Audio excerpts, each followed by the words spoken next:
Hello दोस्तों, स्वागत है आप सबका हमारे और आपकी इस यूट्यूब चैनल जय माता दी लर्निंग प्रोग्राम। आप सभी को गुड इवनिंग। पिछली वीडियो में हमने जहाँ तक बात की थी, आज की वीडियो में उसके आगे की बात करेंगे। पिछली वीडियो में हमने सीखा था आवेश का स्थानांतरण किस प्रकार होता है। हमने बताया था कि आवेश का स्थानांतरण 3 प्रकार से होता है। बताया था ना आपको कि आवेश का स्थानांतरण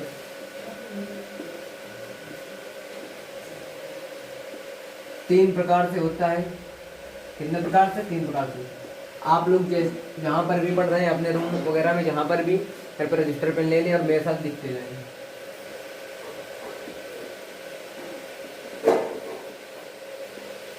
नंबर फर्स्ट, घर्षण द्वारा। नंबर सेकंड, चालन द्वारा। नंबर थर्ड, प्रेरण द्वारा। पिछली वीडियो में मैं घर्षण द्वारा बता रहा था, लेकिन थोड़ा प्रॉब्लम की वजह से थोड़ा वीडियो कट गया था। कोई बात नहीं, बता रहे हैं घर्षण द्वारा आवेश का स्थानांतरण कैसे होता है। घर्षण द्वारा आवेश का स्थानांतरण कैसे होता है। मान लो एक वस्तु ये है, थोड़ा बड़ा बनाए। मान लो एक वस्तु ये है, एक वस्तु ये है, इनमें समान रूप से प्लस माइनस चार्ज बटा हुआ है। प्लस माइनस मतलब ये समान रूप से विद्युत उदासीन है, न इस पर धनात्मक आवेश न ऋणात्मक, मतलब बराबर का आवेश है। ठीक, उसी प्रकार ये दूसरी वस्तु है, इसमें भी समान रूप से आवेश बटा हुआ है आपका। जितना प्लस है उतना माइनस है, जितना प्लस है उतना माइनस है। ठीक, समझ रहे हैं ना आप लोग मैं क्या कहना चाह रहा हूँ। क्योंकि कोई भी वस्तु होती है वो परमाणुओं से मिलकर बनी होती है। थोड़ा कॉन्सेप्ट समझ लीजिए, परमाणु से मिलकर बनी होती है। और परमाणु जो होते हैं कैसे मिलकर बने होते हैं? इलेक्ट्रॉन,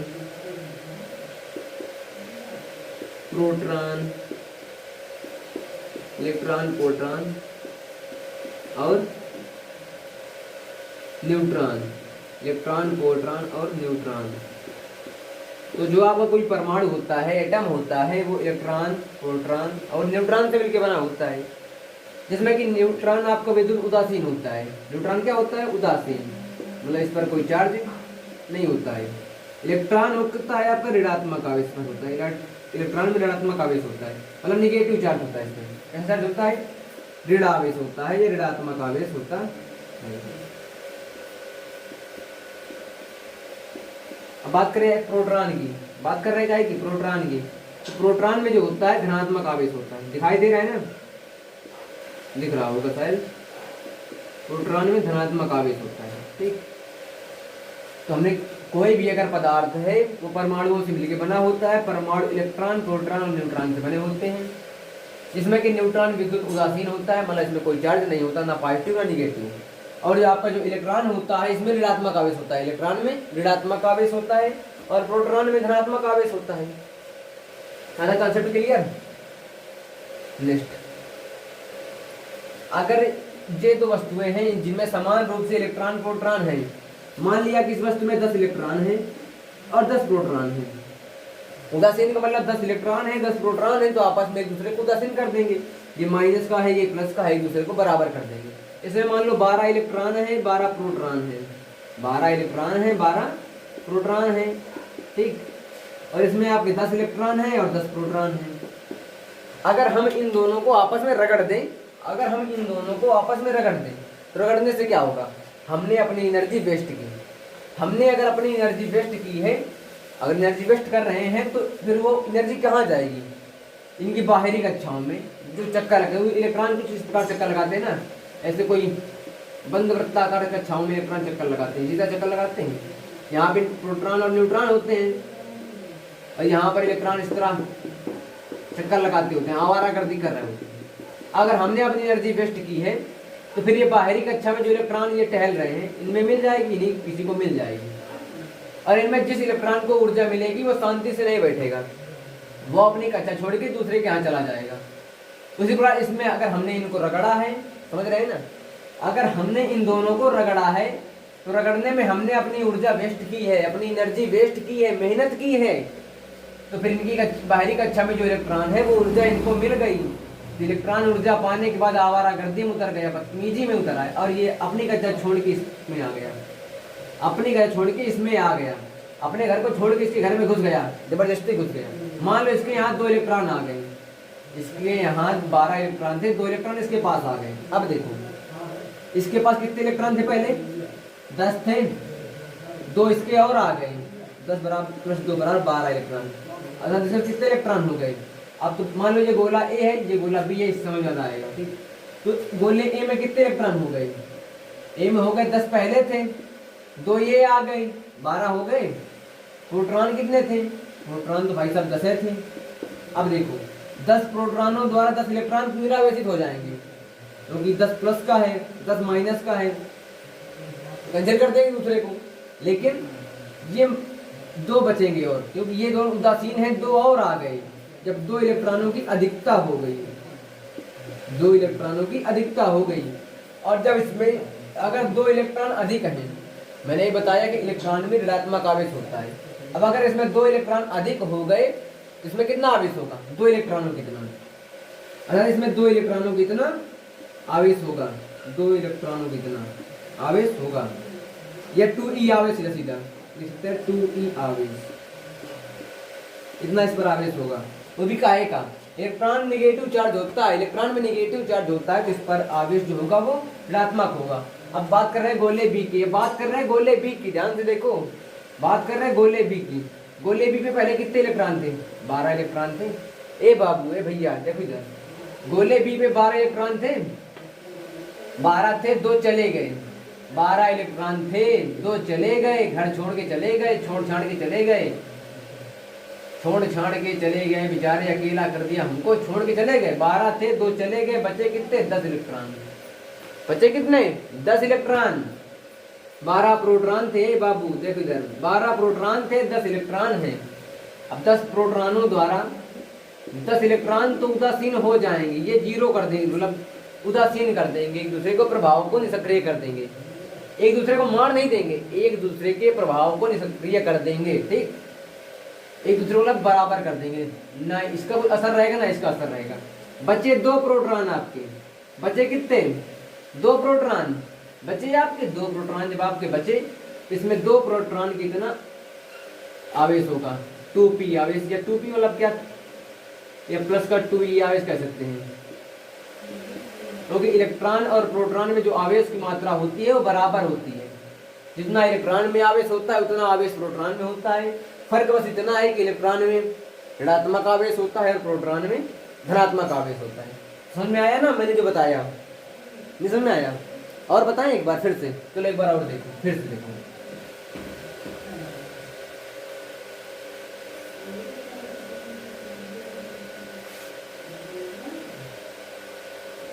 देखो एक गोला ये है, एक वस्तु ये है, समान रूप से आवेश में बटा हुआ है।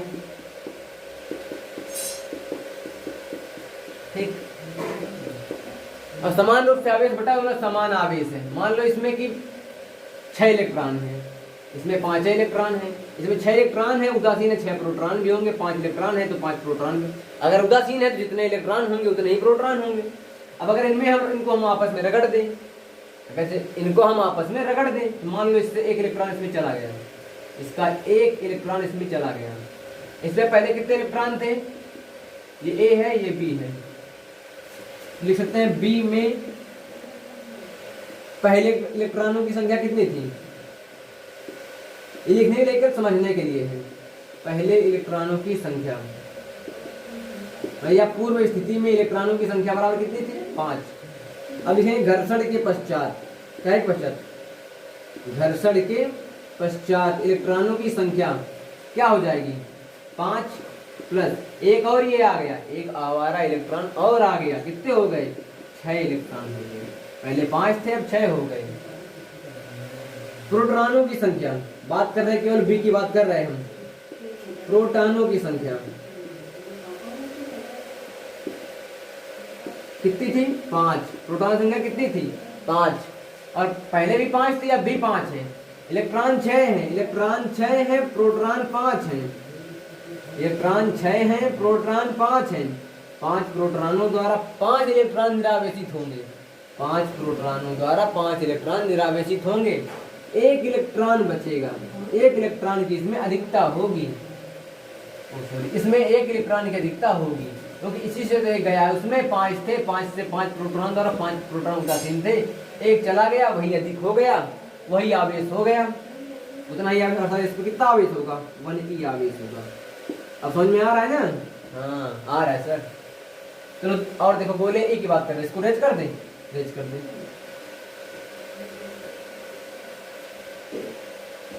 अब गोले ए के लिए, ए के लिए इस पर कितने इलेक्ट्रॉन थे? पूर्व स्थिति में दिखाई दे रहा है सबको? इलेक्ट्रॉनों की संख्या बराबर कितनी थी? 6 थी। घर्षण के पश्चात, घर्षण के पश्चात, घर्षण के पश्चात क्या हुआ? 6 थे, एक इलेक्ट्रॉन चला गया, कितने इलेक्ट्रॉन बचे? 5 इलेक्ट्रॉन। अब तो बाबू 5 इलेक्ट्रॉन बचे, पहले 6 इलेक्ट्रॉन थे, अब घर्षण के बाद 5 इलेक्ट्रॉन बचे। अब प्रोटॉन कितने हैं? 6 प्रोटॉन। प्रोटॉन कितने हैं? 6 हैं। अब 5 इलेक्ट्रॉनों द्वारा 5 प्रोटॉन उदासीन हो जाएंगे, लिख दें 5p + 1p, तो 5 प्रोटॉनों द्वारा 5 इलेक्ट्रॉन उदासीन हो जाएंगे, बचेगा एक प्रोटॉन, बचेगा एक प्रोटॉन। तो एक प्रोटॉन कितना गोले ए पर आवेश हो जाएगा? तो एक प्रोटॉन कितना गोले ए पर आवेश हो जाएगा। ठीक, एक प्रोटॉन जानते हो कितना आवेश होता है? नहीं जानते तो मैं बता दे रहा हूँ, तो इसको रेज कर दें, कुछ नोट करने लायक हो तो नोट कर सकते हो, बाकी मैं रेज कर दे रहा हूँ।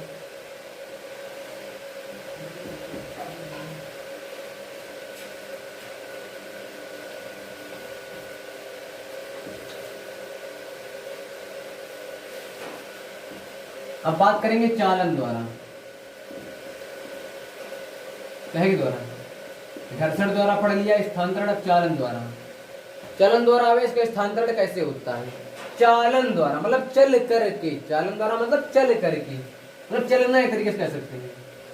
मान लो एक वस्तु फिर से है भाई, बढ़िया सुंदर वस्तु है, ब्यूटीफुल फेयर लवली लगाए हुए, इस पर समान रूप से आवेश है, मतलब उदासीन है, ये समान रूप से उदासीन है। यदि हम इसके पास, यदि हम इसके पास एक उच्च, मान लो एक उच्च धनावेशित छड़, ये कोई छड़, इस पर ढेर सारा प्लस चार्ज है, ढेर सारा प्लस चार्ज है ना, प्लस चार्ज। एक उच्च धनावेशित छड़ को हम इससे स्पर्श करा दें, मान लो ये छड़ हमारे पास थी, उच्च धनावेशित छड़ थी, ये थी इस तरह, इसको हमने इससे स्पर्श करा दिया। अब स्पर्श कराने के में क्या होगा? इसके जो ऋण पार्टिकल होंगे, जिसमें ऋणात्मक आवेश होगा, ये इस तरफ आ जाएगा। क्यों आ जाएगा? ये कहेगा चलो वो आ गए, वो कौन? धन आवेश, कहेंगे वो आ गए धन आवेश, कौन? तो ये ऋण आवेश जो होगा वो इस तरफ आ जाएगा, क्योंकि जब हमने धन आवेशित वस्तु को स्पर्श कराया है, जिसके जितना भी ऋण आवेश होगा वो इस तरफ आ जाएगा। और धनावेश क्या कहेगा? भाग जाओ, नहीं गोली मार देंगे, इनके धनावेश के बीच में कट्टर दुश्मनी है, एक दूसरे कहेंगे भाग जाओ, नहीं गोली मार देंगे, ये दूसरे को भगा देगा। ऋण आवेश आपस में प्यार मोहब्बत करते हैं, इधर आ गया। ठीक, समझ में आ रहा है कि नहीं? ऋण आवेश इधर आ गया आकर्षण के कारण, और ये धन आवेश दूर चला गया। अब इसके बाद यदि हम इस वस्तु को, या तो हो गया कंसेप्ट क्लियर, हमने एक आवेशित गोला, मतलब एक वस्तु ली जिस पर समान रूप से विद्युत उदासीन थी, उसको हमने एक उच्च धनावेशित वस्तु से स्पर्श करा दिया। स्पर्श कराने पर ऋण आवेश धनावेश की छड़ की तरफ आ गया और धन आवेश दूर चला गया। अब इसके बाद यदि हम इस छड़ को हटा दें, यदि हम छड़ को हटा दें, ये इस तरह बचेगा, बचेगा कि नहीं बचेगा? अब यदि हम इस तरफ धन आवेश है, इस तरफ ऋण आवेश है, यदि हम इस वस्तु का संबंध धरती माता से कर दें, कैसे? पृथ्वी से कर दें।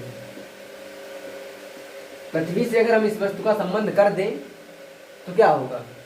पृथ्वी के द्वारा आने वाले इलेक्ट्रॉनों द्वारा ये जो धन आवेश है, ये सब यहाँ आ जाएंगे, यहाँ आ जाएंगे इसकी बॉडी में और निरावेशित हो जाएंगे। क्योंकि हमारी जो धरती माता है ना पृथ्वी, इनकी धारिता अनंत है। आगे एक चैप्टर है धारिता का, हम बताएंगे। धारिता अनंत है पृथ्वी की। धारिता मतलब धारण करने की क्षमता, धारिता मतलब धारण करने की क्षमता। तो धरती माता की धारण करने की क्षमता अनंत है। तो इसके द्वारा जो पृथ्वी द्वारा जो इलेक्ट्रॉन जाएंगे, उनके द्वारा ये जितने भी पार्टिकल है, धन आवेश हैं, ये सब निरावेशित हो जाएंगे। जब ये निरावेशित हो जाएंगे, इन पर कोई चार्ज नहीं बचेगा, तो इस वस्तु में कैसा चार्ज बचेगा? केवल आपका ऋण आवेश बचेगा, केवल आपका ऋण आवेश बचेगा। तो वस्तु कैसी हो गई? ऋण आवेशित। वस्तु कैसी हो गई? ऋण आवेशित। समझ में आ रहा है ना? समझ में ना आया करेंगे तो वीडियो फिर से बैक करके देख लिया करो। कहाँ तक बताएंगे बार बार, फिर आपका टाइम लॉस होगा, बहुत सारा टाइम लॉस हो रहा है ना। अब नेक्स्ट इसी तरीके आप चाहें तो अगर ऋण क्षण को यहाँ रखते हैं तो फिर धनावेश इधर आएगा और ऋण वाला उधर चला जाएगा। तो इसको पृथ्वी से कर देंगे तो जो ऋण आवेश होगा वो पृथ्वी में चला जाएगा। बस इतना होगा जस्ट अपोजिट। इतना तो कर ही सकते हो ना, अच्छे बच्चे को कर लोगे।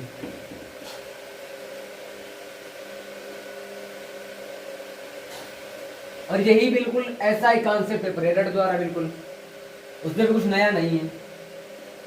प्रेरण द्वारा, प्रेरण द्वारा मतलब समझ रहे हो ना? प्रेरण द्वारा मतलब प्रेरणा लेकर, किसी से प्रेरणा लेकर, किसी की संगत में पढ़ करके। अच्छे संगत करोगे तो अच्छे बन जाओगे, चोर की संगत करोगे चोर बन जाओगे। मतलब संगति में मतलब प्रेरणा लेकर। मान लो एक वस्तु है, इस पर भी समान रूप से धन प्लस माइनस चार्ज बटा हुआ है, बटा है ना, दिख रहा है ना बराबर। यदि हम इसके पास में एक उच्च ऋणावेशित क्षण रख दें, यदि हम इसका पास में एक उच्च ऋणावेशित क्षण रख दें तो क्या होगा? इसके जितने भी प्लस पार्टिकल होंगे, जितने भी धन आवेश होगा, वो इस तरफ आने लगेगा, आकर्षण के कारण इस तरफ आने लगेगा। कुछ इस तरह होगा, अगर रखने के पश्चात इस तरह कुछ होगा। जो धन आवेश है वो इस तरफ आ जाएगा और ऋण आवेश आपका इधर जा जाएगा। समझ रहे हैं ना? वही है। फिर जब ऋण आवेश इधर आ जाएगा, फिर इसको धरती माता से जोड़ दो। जब इसको धरती माता से जोड़ देंगे तो जितना भी ये ऋणात्मक आवेश है, जितना भी ये ऋण आवेश है, ये सब पृथ्वी में चला जाएगा। पृथ्वी में चला जाएगा मतलब पृथ्वी में समाहित हो जाएगा।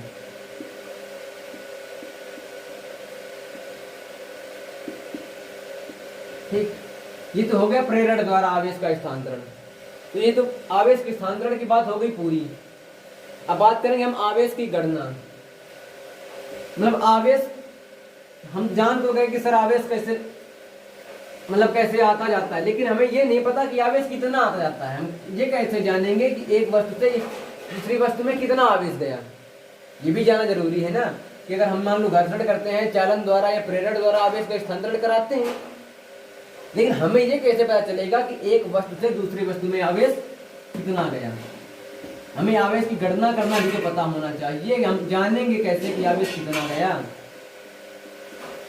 आवेश की गणना।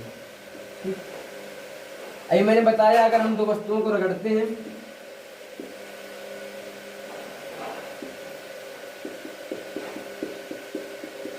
समान रूप से आवेश है, मान लो रगड़ दिया जाए, इस पे 12 इलेक्ट्रॉन है, इस पे 15 इलेक्ट्रॉन है, 15 प्रोटॉन है, इसमें 12 प्रोटॉन है। ये उदासीन है। मान लो इनको हमने रगड़ दिया तो 3 इलेक्ट्रॉन इसमें आ गए। कितने इलेक्ट्रॉन आ गए? 3 इलेक्ट्रॉन। देखो इधर इसमें 12 इलेक्ट्रॉन थे, 12 प्रोटॉन थे, आपस में उदासीन है। समझ रहे कि नहीं? 12 इलेक्ट्रॉन थे, 12 प्रोटॉन थे, तो ये उदासीन है। कितने इलेक्ट्रॉन आ गए? 3 इलेक्ट्रॉन आ गए। इस पर कितना आवेश होगा? 3 इलेक्ट्रॉन। 3 इलेक्ट्रॉनों कितना तो आवेश होगा, क्योंकि ये तो पहले उदासीन है, जितने आएंगे उतना ही तो आवेश होगा। मतलब 3 इलेक्ट्रॉनों कितना आवेश होगा? कितने इलेक्ट्रॉन कितना? 3e आवेश। ई मतलब इलेक्ट्रॉन लिख सकते हैं ना, 3e आवेश होगा। ये 3 इलेक्ट्रॉनों की इतना आवेश होगा क्योंकि इसमें 3 इलेक्ट्रॉनों की अधिकता हुई है, क्योंकि 12 के द्वारा 12 प्रोटॉनों द्वारा 12 इलेक्ट्रॉन निरावेशित हो जाएंगे, एक दूसरे को निष्क्रिय कर देंगे, एक दूसरे का को प्रभावहीन कर देंगे। लेकिन जो 3 इलेक्ट्रॉन नए आ गए, जो इसके छोड़ छाड़ के यहाँ चले आए, घुस गए दूसरे घर में, इनके इतना आवेश होगा इस वस्तु में, और इसमें 15 प्रोटॉन है, 3 इलेक्ट्रॉन चले गए बेचारे के यहाँ छोड़ छाड़ के इसको, तो 12 इलेक्ट्रॉन बचे, 15 प्रोटॉन है। अब तो डिसबैलेंस हो गए, कहानी गड़बड़ हो गई, दोनों डिसबैलेंस आ गया, बैलेंस बिगड़ गया इनका। तो 12 प्रोटॉनों द्वारा तो 12 इलेक्ट्रॉन उदासीन हो जाएंगे, ये एक दूसरे को प्रभावहीन कर देंगे, बचे 3 प्रोटॉन, क्योंकि 12 + 3 = 15, 12 + 3 = 15 हो प्रोटॉन, 15 प्रोटॉन थे, 12 इलेक्ट्रॉनों द्वारा 12 प्रोटॉन उदासीन हो गए, बचे 3 प्रोटॉन। ये जो 3 प्रोटॉन बचे हैं, इस पर 3 प्रोटॉनों कितना धनावेश होगा, 3 प्रोटॉन कितना धनावेश होगा, समझ रहे हैं ना। तो आवेश की गणना इसी प्रकार की जाती है।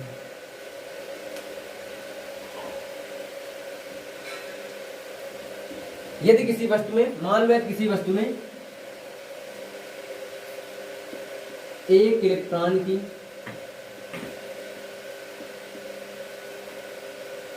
कमी या अधिकता है,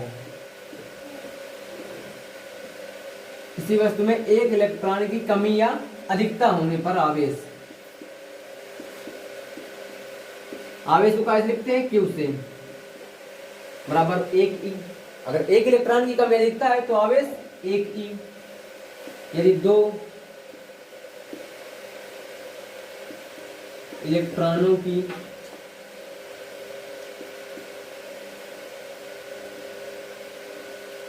कमी अथवा अधिकता होने पर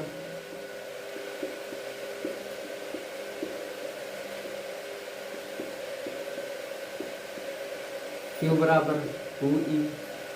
1 इलेक्ट्रॉन की कमी अधिकता थी तो आवेश 1 इलेक्ट्रॉन के बराबर था, 2 इलेक्ट्रॉनों की कमी अधिकता है तो आवेश 2E हो गया। इसी प्रकार अगर 3 इलेक्ट्रॉनों की कमी अधिकता है, 3 इलेक्ट्रॉनों की, समझ रहे हैं ना, 3 इलेक्ट्रॉनों की कमी अधिकता होने पर आवेश Q बराबर 3E। अगर इसी प्रकार 4 इलेक्ट्रॉनों की कमी अधिकता है, 4 इलेक्ट्रॉनों की कमी अधिकता है तो Q बराबर 4E। इसी प्रकार मान लो n इलेक्ट्रॉनों की कमी है, मान लो n इलेक्ट्रॉनों की कमी अधिकता है,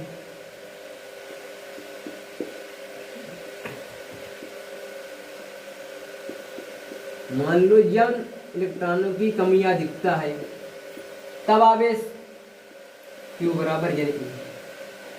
क्योंकि अगर 1 इलेक्ट्रॉन की कमी या अधिकता थी तो आवेश कितना था, 1 इलेक्ट्रॉन के बराबर।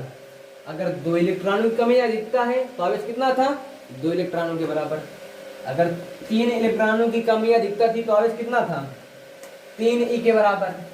अगर 4 इलेक्ट्रॉनों की कमी या अधिकता थी तो आवेश कितना था, 4E के बराबर। इसी प्रकार 5, 6, 7 जितने इलेक्ट्रॉन होंगे, मान लिया हमने कि n इलेक्ट्रॉनों की कमी अधिकता है तो आवेश कितना हो गया, Q बराबर n E। हमें एक सुंदर सा, क्यूट सा, प्यारा सा फार्मूला मिल गया आवेश की गणना करने का, Q बराबर n E मिल गया ना, सुंदर सा, प्यारा सा, क्यूट सा, ब्यूटीफुल सा फार्मूला मिला, Q बराबर n E। स्क्रीनशॉट लेना चाहें तो ले सकते हैं, नोट करना चाहें नोट कर सकते हैं। मैं रेज कर दूं, थोड़ा और बता दो इसके बारे में।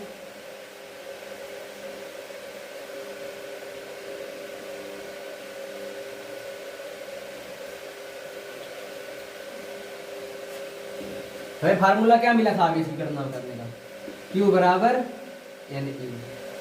ये तो सुंदर सा फार्मूला मिला था। यहाँ पर Q क्या है, आवेश, Q क्या है, आवेश, n क्या है, इलेक्ट्रॉनों की संख्या, नंबर ऑफ इलेक्ट्रॉन,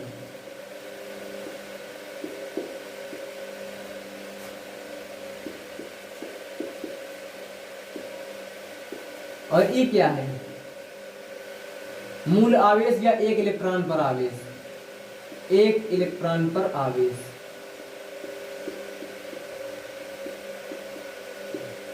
ठीक,